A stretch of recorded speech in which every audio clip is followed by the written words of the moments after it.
Welcome to Trains Newswire for December 16th. I'm Brian Schmidt. Hi, good morning. I'm Jim Wrinn. So far this week, we've posted 48 stories on Newswire. Oh. It's a busy week for news and includes 4 exclusives. Ooh, I'm glad you remembered to count. Be sure and check it out. Well, you know, I'm a journalist, so I can count really well. I'm just an editor. Yeah, I know. That's an advantage. So what do we got? Well, let's talk about yellow locomotives to kick it off. T4 demonstrators, maybe? T4 demonstrators. Ha! Made my list too. Union Pacific is picking up some of the demonstrators, and they've got some of their ordered being delivered now from EMD in Mexico. So those are coming into Texas now. You can read it on Trains Newswire to see the full story, how many of the demonstrators they're picking up. And do we know, we shouldn't tell them where they need to go stalking this, should we? Well, no, we should tell them with Trains Newswire. We should go tell them to do that. Check out Newswire and you'll know where to go find these things. And if you get a picture, send it in. Absolutely. Steve would love to have a little bit more of that, yeah. Steve would like to have that, and I edit the locomotive column that Chris Gus does, and wouldn't be bad to have one in there either.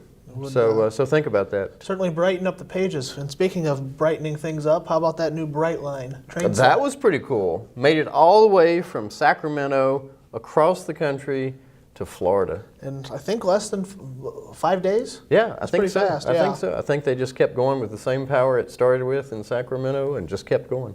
So the first photo we saw of it didn't come till Jacksonville, so it says a lot about how fast it moved. It was moving. How quickly people were able to scramble to get it. So that's really cool. And that's the Florida train that's going to be starting next summer, I believe. Is that right? I think so. I think that's right. I think we had the feature story about it earlier this year. And yeah, it's going to be an interesting operation to see that privately operated passenger train down there in South Florida. Go see it. Fantastic. Do you have anything for us? Yeah, staying with South Florida.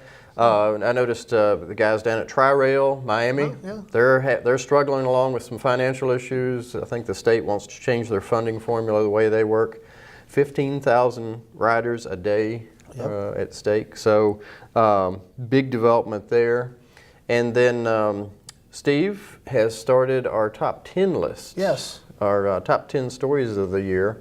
And our very first one was about the president-elect and his views on railroading. So as you read Newswire over the next 2 weeks, you're going to be seeing the rest of our top 10 list. And you'll find out what we, the editors at Trains, believe are the biggest railroad news stories of the year. That's right. And you'll see number 9 will be out later today. So check back and see what we have for you. Sounds good. We can't go any further, though, without having a cat story. A cat. Oh, well, okay. This is on the internet, so it makes sense that we talk about cats. Absolutely. Yes. And of course, the story that is out there is about the Canadian national conductor who found a tabby, gray tabby, down on the I think it was on the trucks under at least his locomotive. Yeah, on the truck under the locomotive frame. Yeah. Yep. And hitching a ride, and so anyway, brought it up in the cab. And I think he was originally going to keep it, but now I think the owners have come forward and said they're going to repatriate the cat that was going to be named for the train. God bless this poor cat, Q199. Oh boy. Yeah, not Chessie. Not Chessie. Well, that's kind of overdone now. Not Peak, but Q199. So I don't know what his real name is, though. Do you? I don't think that came out. I don't think People it has just came forward. Was it yesterday? I think it was. Yeah. Hadn't been divulged yet. So anyway, we're glad that Q199 will get reunited with his family and get his real name back. What else do you have? Anything? Just the other thing. The only thing that caught my eye this week was the announcement by Norfolk Southern. They're going to take a long winter's nap for Christmas. Yeah. December 24th to the 27th. Oh boy. And I would challenge any NS observers out there to keep an eye out, because I don't think they can wait that long to start running trains again. Some customer will have a shutdown car that'll need to go. Some power plant will be running low on coal, and Amtrak still has to run. So the dispatchers still have to be out there. Some hot train is going to be out there running. Yep. I just know it on the 25th or 26th. You just wait. No, I think that shutdown is debatable, but we'll see. Fantastic. Well, I want to talk about Canada. Western Canada, Vancouver, British Columbia. 2 stories that caught my eye this week. Some local elected officials in Vancouver are sort of leaning on Canadian Pacific for performance of the West Coast Express commuter trains. Want to see some improved on-time performance there. Then the other story to come out of there is train surfing.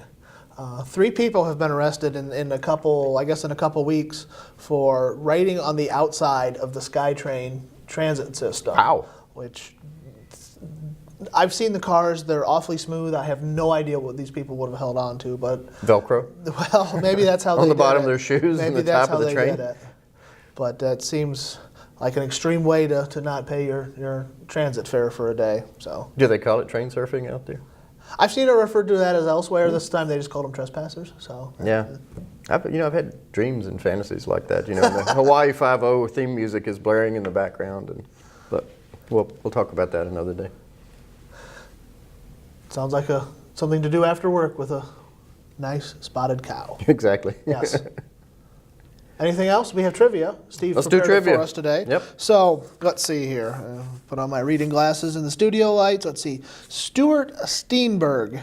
All right, Stuart Steenberg, you had the correct answer on the Nevada Northern Locomotive 109. Congratulations. Email Steve at newswire@trainsmag.com to speak up. I don't know if you're claiming anything or not, but please make yourself known. Well, we're going to send him a copy of Locomotive. Oh, fantastic. Yep. It's a good issue this year. Yep. It is. And everybody else should go pick one up too. So, and the question is, let's see. From Newswire this week, a U.S.-based short-line holding company recently bought a U.K. ports infrastructure trucking type of company. Name the U.S. company and name the British company. And That's a good one. I don't think I remember seeing that story. I'm going to have to go back and read Newswire myself now. ooh, well, hey, maybe you can give yourself a $20 bill. I'll give myself a prize here. So what do you want to give them this week? We'll continue on our streak with a copy of Locomotive 2016. Fantastic. Good luck, and write those comments in the comment section below this video, or send a crisp $20 bill. Are we still doing that? To Jim. Or him. Yeah, me We'll too. split it. Yeah, You know, nice lunch. I'd go for that. Go to Culver's, whatever. Yeah, exactly. So, all right. You have anything else to wrap up? No, I'm good. You guys have a great weekend. Remember, next week we're going to show the video for Newswire on Thursday, so that way we can take Friday off for the holiday. Excellent. All right. Thanks for watching. All right. Have a good weekend. That's what I always do. I always just sit there and think, God, why can't I sound like Peter Coyote?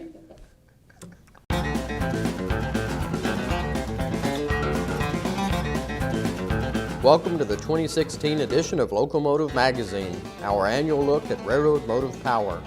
Editor Greg McDonald has assembled a great package this year.